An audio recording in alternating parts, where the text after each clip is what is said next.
మీకు తెలుసా, డెంగ్యూ వ్యాధి ఏడెస్ దోమ కుట్టడం వలనే వస్తుంది. ఇది పగలే కుడుతుంది, మంచినీటిలో మాత్రమే పెరుగుతుంది.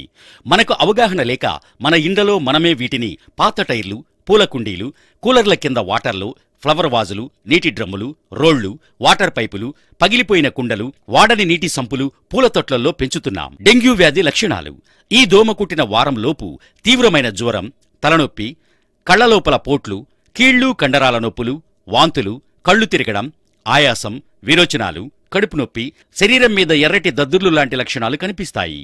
అరుదుగా చిగుళ్ళు, ముక్కు నుంచి రక్తం కారడాన్ని కూడా గమనించవచ్చు. మన శరీరంలో రక్తస్రావాన్ని అరికట్టే ప్లేట్లెట్స్ సంఖ్య గణనీయంగా తగ్గడం, రక్తం పలచబడడం, ఇలాంటి లక్షణాలు కనిపించిన వెంటనే డాక్టర్ను సంప్రదించాలి. డెంగ్యూ సోకిన వ్యక్తి 1-2 వారాలలో తిరిగి కోలుకుంటాడు.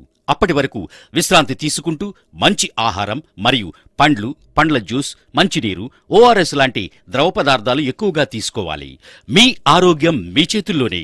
డెంగ్యూ వచ్చాక తీసుకునే జాగ్రత్తల కంటే డెంగ్యూ రాకుండా ముందుగానే జాగ్రత్తలు తీసుకోవడం మంచిది. డెంగ్యూ నిర్ధారణ పరీక్షలు ఎలిసా ప్రజలను భయభ్రాంతులకు గురిచేయరాదు.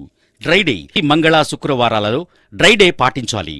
డ్రైడే అనగా బకెట్లు, కుండలు, గాబులు, నీటి తొట్లు మరియు కూలర్లలోని నీటిని పారబోసి శుభ్రంగా కడిగి 2 గంటలు ఎండలో ఎండబెట్టిన తర్వాత